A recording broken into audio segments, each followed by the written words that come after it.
Get your wands and spell books out because today we're going to talk about how to create magic systems. By the way, my name is Brandon McNulty. I'm the author of Bad Parts, also the author of Entry Wounds, and welcome to my writing channel. Several of my subscribers have asked me to do a video on magic systems, so we'll focus on that today. We'll discuss what magic systems are, we'll explore the two major types, and I'll give you some tips for building them. But let's start off by answering the question, what is a magic system?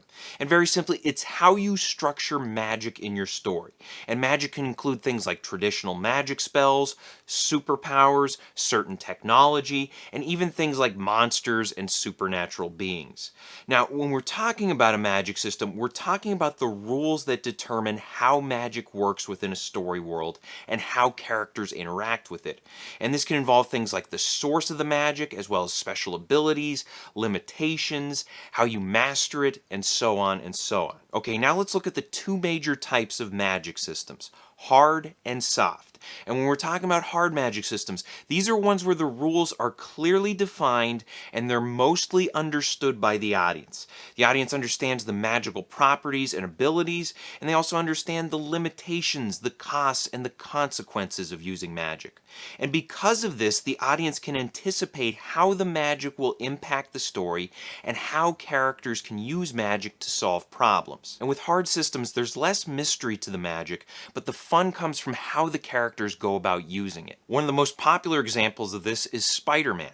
And for the sake of simplicity, we'll focus on the 2002 movie version of the character. And here you have a guy who gains superpowers as a result of a spider bite. He gains super strength as well as the ability to climb walls, shoot webs, and sense immediate danger.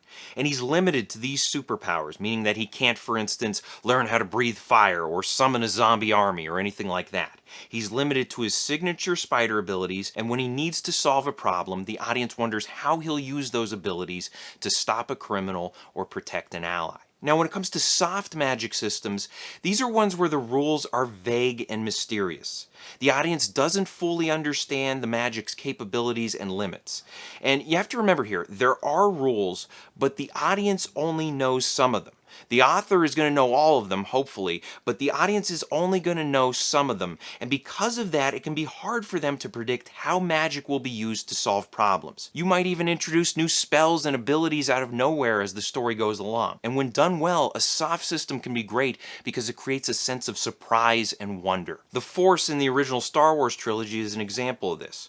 Obi-Wan teaches Luke that the Force is an energy field that gives the Jedi their powers, but things are left deliberately vague. And over the course of 3 movies, we see that it can do a variety of things. It can influence the weak-minded, choke someone from a distance, guide torpedoes into an exhaust shaft, lift massive objects, communicate across great distances, and conjure lightning bolts. It requires training, but its limits are never clearly defined, and that means there's always the possibility that it can be used to solve or create problems in ways the audience doesn't expect. Now, before we move on, I should mention that oftentimes magic systems will incorporate both hard and soft elements. You might have a magic system that has some hard, well-defined rules, while also leaving room for a sense of mystery and wonder. It doesn't have to be 100% one way or the other. You can have a magic system that falls somewhere in between if that works best for you. Alright, now for some tips on building your own magic system. And the first tip is to decide the role of magic in your story. Is it your story's centerpiece, or is it something standing off to the side?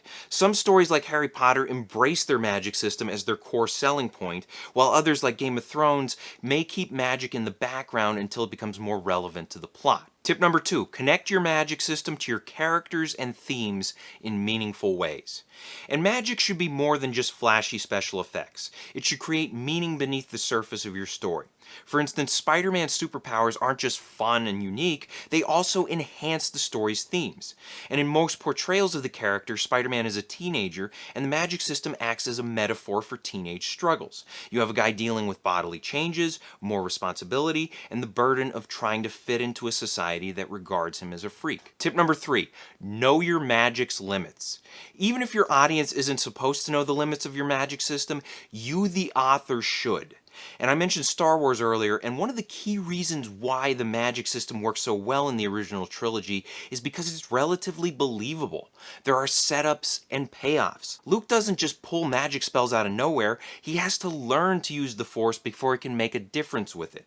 And even after training as a Jedi, Luke never becomes overwhelmingly powerful. His mind tricks work on common henchmen, but they don't work on influential gangsters like Jabba the Hutt. There are limits in place to keep the magic interesting. Tip number 4, remember that magic influences world building.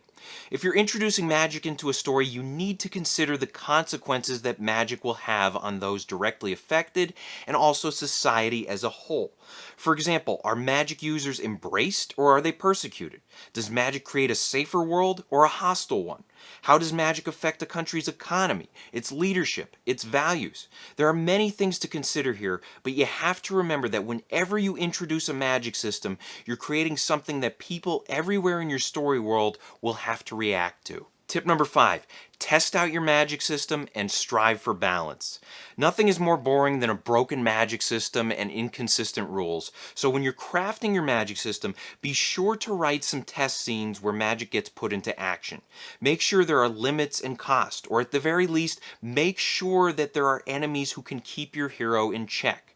And if magic makes life too easy for the hero, find ways to balance things. Even something as simple as showing a hero struggling to use magic can reestablish conflict. So I hope this helps. Question of the day, what is your favorite magic system from a story?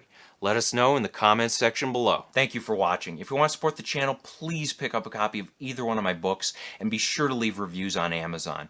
Bad Parts is great if you like small town horror. It's about people trading away their sick and injured body parts in order to get healthy again. And then Entry Wounds is great if you like thrillers. It's about a guy who picks up a haunted gun and he can't put it down till he kills 6 people with it. Also, be sure to check out my other videos, like, share, and subscribe. And as always, remember to keep on writing.